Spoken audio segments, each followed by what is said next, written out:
नमस्ते दोस्तों, आपका स्वागत है बुक ट्यूबर विशाल चैनल पर।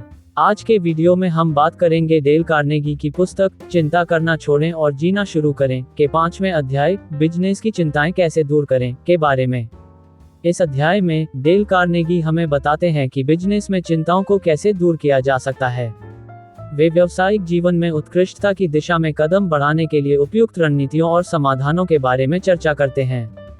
डेल कार्नेगी द्वारा दिए गए उपयोगी सुझाव और उपाय हमें सिखाते हैं कि कैसे हम अपने बिजनेस में चिंताओं का सामना कर सकते हैं और उन्हें कैसे हल कर सकते हैं। उनके अनुभव से हमें ये समझने में मदद मिलती है कि चिंताओं को कैसे बढ़ावा दिया जा सकता है और कैसे उन्हें नियंत्रित किया जा सकता है। मेरी तरह आप भी अपने खाली समय का समझदारी से उपयोग करें।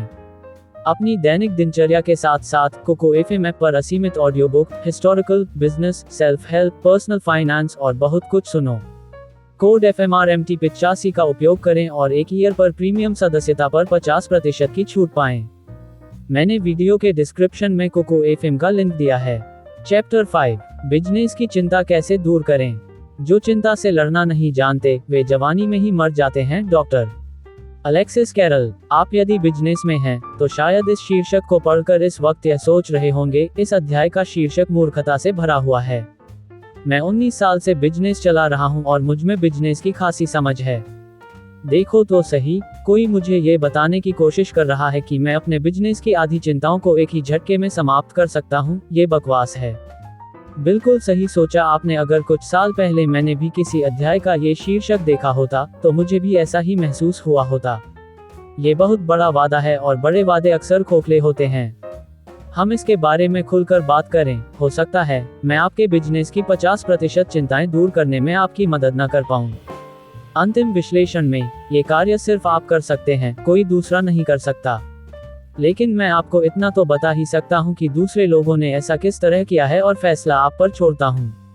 आपको डॉक्टर अलेक्सिस कैरल का वह कथन याद होगा जो मैंने इस पुस्तक में पहले दिया था, जो चिंता से लड़ना नहीं जानते वे जवानी में ही मर जाते हैं। चूंकि चिंता इतनी भयानक है, इसलिए अगर मैं 10% चिंताएं कम करने में आपकी मदद कर दूं, तो क्या आप संतुष्ट नहीं होंगे? मैं आपको एक बिजनेस एग्जीक्यूटिव का उदाहरण देने जा रहा हूं, जिसने अपनी 50% चिंताओं को तो समाप्त नहीं किया, परंतु बिजनेस मीटिंगों में बिजनेस की समस्याओं को सुलझाने में लगने वाले अपने समय को 75% कम कर लिया। ध्यान दें, मैं आपको किसी मिस्टर जोन्स या मिस्टर एक्स या ओहियो के मेरे एक परिचित के बारे में कहानी सुनाने नहीं जा रहा हूं, ऐसी अस्पष्ट कहानियां जिनकी आप जांच नहीं कर सकते। यह एक जीते जागते आदमी की सच्ची कहानी है, जिसका नाम है लियोन शिमकिन, जो अमेरिका के जाने माने प्रकाशन समूह Simon and Schuster, Rockefeller Center, New York के पूर्व जनरल मैनेजर और पार्टनर हैं। उन्हीं के शब्दों में उनका अनुभव सुनिए। 15 साल तक मैंने अपने कार्य का आधा दिन मीटिंगों में लगाया, जिनमें समस्याओं पर विचार किया जाता था। हमें ऐसा करना चाहिए या हमें वैसा करना चाहिए या फिर हमें कुछ नहीं करना चाहिए।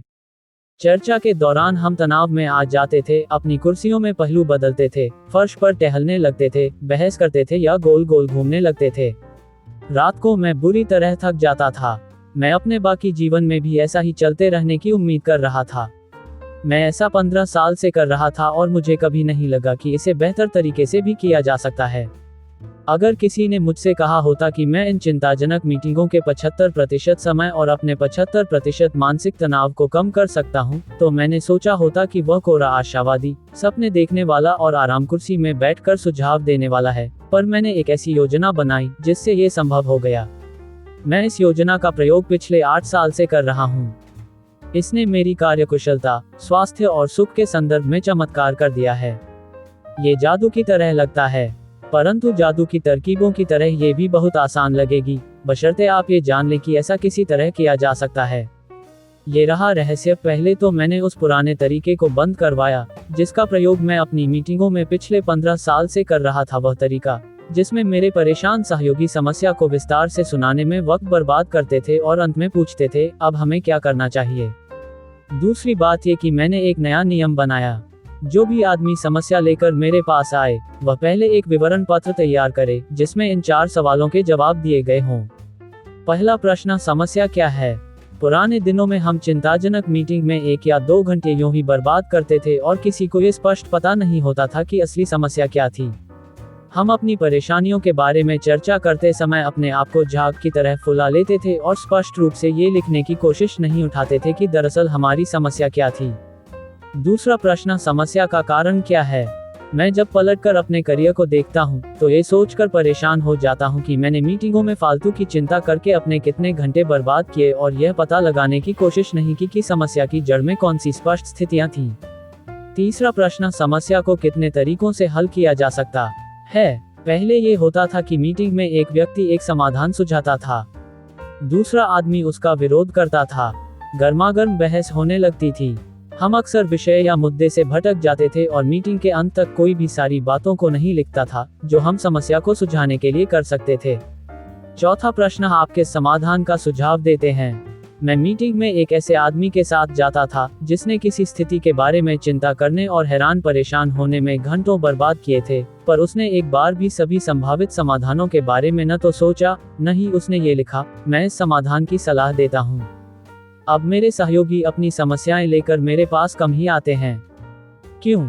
क्योंकि उन्होंने पाया कि इन 4 सवालों के जवाब देने के लिए उन्हें सारे तथ्यों को इकट्ठा करना पड़ता है और अपनी समस्याओं के बारे में अच्छी तरह सोचना पड़ता है। और जब वे इतना करते हैं तो उन्हें पता चलता है कि 3/4 मामलों में उन्हें मुझसे सलाह लेने की कोई जरूरत ही नहीं है, क्योंकि सही समाधान कागज पर उसी तरह से बाहर आ जाता है जिस तरह से इलेक्ट्रिक टोस्टर से ब्रेड का टुकड़ा बाहर आता है।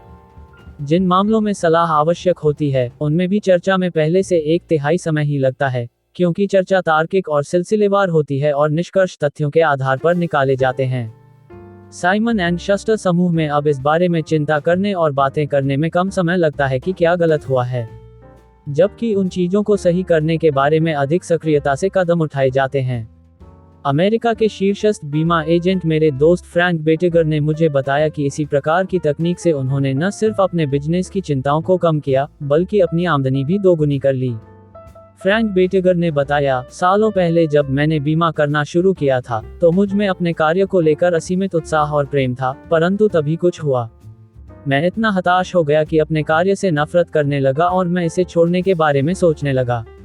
मैं सोचता हूँ मैंने इसे छोड़ ही दिया होता अगर एक शनिवार की सुबह मेरे दिमाग में यह विचार न आया होता कि मैं शांति से बैठकर अपनी चिंताओं की जड़ तक पहुँचने की कोशिश करूँ। मैंने पहले तो खुद से पूछा, दरअसल समस्या क्या है? समस्या थी, हालांकि मैं बहुत ज्यादा संभावित ग्राहकों से मिल रहा था पर मुझे उस अनुपात में आमदनी नहीं हो रही थी। ऐसा लगता था कि मैं प्रोस्पेक्ट को बीमा बेचने में तक ही अच्छा था जब तक कि सेल क्लोज करने की घड़ी नहीं आती थी। उस समय ग्राहक कहता था, हाँ मैं इस बारे में विचार करूंगा मिस्टर बेटेगर, आप दोबारा मुझसे मिलें। दोबारा और तिबारा मिलने वाली कॉल में मैं अपना जितना समय बर्बाद कर रहा था वही मेरी निराशा का कारण था। मैंने खुद से पूछा, इसके क्या क्या समाधान संभव हैं? इस सवाल का जवाब देने के लिए मुझे तथ्यों के अध्ययन की जरूरत थी। मैंने पिछले 1 साल की अपनी रिकॉर्ड बुक निकाली और आंकड़ों को पढ़ना शुरू किया। मुझे एक आश्चर्यजनक बात पता चली। आंकड़ों के विश्लेषण से मैंने पाया कि मैंने 70% बार पहले इंटरव्यू में ही बीमा प्राप्त कर लिया था। 23% सफलता दूसरे इंटरव्यू में मिली थी और इसके बाद तीसरे, चौथे, 5वें इत्यादि इंटरव्यू में मेरी बीमा बिक्री सिर्फ 7% ही रही थी। इन्हीं की चिंता मेरा समय बर्बाद कर रही थी और मुझे हताश कर रही थी। दूसरे शब्दों में, मैं अपना आधा समय अपने बिजनेस के ऐसे हिस्से में लगा रहा था जिससे मेरी केवल 7% बिक्री हो रही थी। जवाब क्या था? जवाब स्पष्ट था। मैंने तत्काल दूसरे इंटरव्यू के बाद ग्राहक से मिलना बंद कर दिया और उस बचे हुए समय में नए ग्राहकों से मिलने लगा। इसके परिणाम अविश्वसनीय थे। कुछ ही समय में मेरे हर कॉल का नकद मूल्य दोगुना हो गया। जैसा मैंने कहा, फ्रैंक बेटेगर देश के शीर्षस्थ बीमा एजेंट बने, परंतु वे भी मैदान छोड़ने वाले थे। वे भी हार मानने वाले थे जब तक कि समस्या के विश्लेषण ने उन्हें सफलता की राह पर तेजी से आगे नहीं बढ़ाया। क्या आप इन सवालों को अपनी बिजनेस समस्याओं पर लागू कर सकते हैं? मैं अपनी चुनौती दोहरा दूं, ये सवाल आपकी चिंताओं को 50% कम कर सकते हैं। यही सवाल दोबारा दिए जा रहे हैं। भाग 2 संक्षेप में, चिंता के विश्लेषण की मूलभूत तकनीकें। 1. तथ्य इकट्ठे कीजिए। याद रखें, कोलंबिया यूनिवर्सिटी के डीन हॉक्स ने ये कहा था, दुनिया की आधी चिंता तो इस कारण होती है कि आप निर्णय लेने की कोशिश करते हैं परंतु आपके पास पर्याप्त जानकारी नहीं होती जिसके आधार पर आप निर्णय ले सकें। 2. सारे तथ्यों का सावधानीपूर्वक विश्लेषण करके किसी निर्णय पर पहुंचें। 3. जब एक बार सावधानी से कोई निर्णय ले लिया जाए तो फिर कर्म करें। अपने निर्णय के अनुसार कार्य करना शुरू कर दें और परिणाम की चिंता करना छोड़ दें। 4. जब आप या आपके सहयोगी किसी समस्या के बारे में चिंता करने के मूड में हो तो नीचे लिखे सवालों और उनके जवाबों को लिख लें। I. समस्या क्या है? E. समस्या का कारण क्या है? E. इसे कितने तरीकों से हल किया जा सकता है?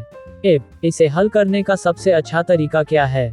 अगर आपने इस चैप्टर को सुना है तो आप अपने विचार हमसे साझा करें और इस वीडियो को लाइक करना न भूलें।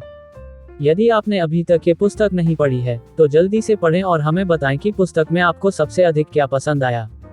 यदि आप इस पुस्तक की फिजिकल कॉपी प्राप्त करना चाहते हैं तो इसलिए मैंने वीडियो के डिस्क्रिप्शन में लिंक दिया है। मेरी तरह आप भी अपने खाली समय का समझदारी से उपयोग करें। अपनी दैनिक दिनचर्या के साथ साथ कोको एफएम ऐप पर असीमित audio book, historical, business, self help, personal finance और बहुत कुछ सुनो। कोड FMRMT 85 का उपयोग करें और एक ईयर पर प्रीमियम सदस्यता पर 50% की छूट पाएं। मैंने वीडियो के डिस्क्रिप्शन में कोको एफएम का लिंक दिया है। धन्यवाद दोस्तों कि आपने हमारे वीडियो को देखा। अगर आपको यह वीडियो पसंद आया हो तो लाइक करें, शेयर करें और हमारे चैनल को सब्सक्राइब करना ना भूलें। हम अगली बार फिर से मिलेंगे एक नए विषय के साथ। धन्यवाद और अपना ख्याल रखें।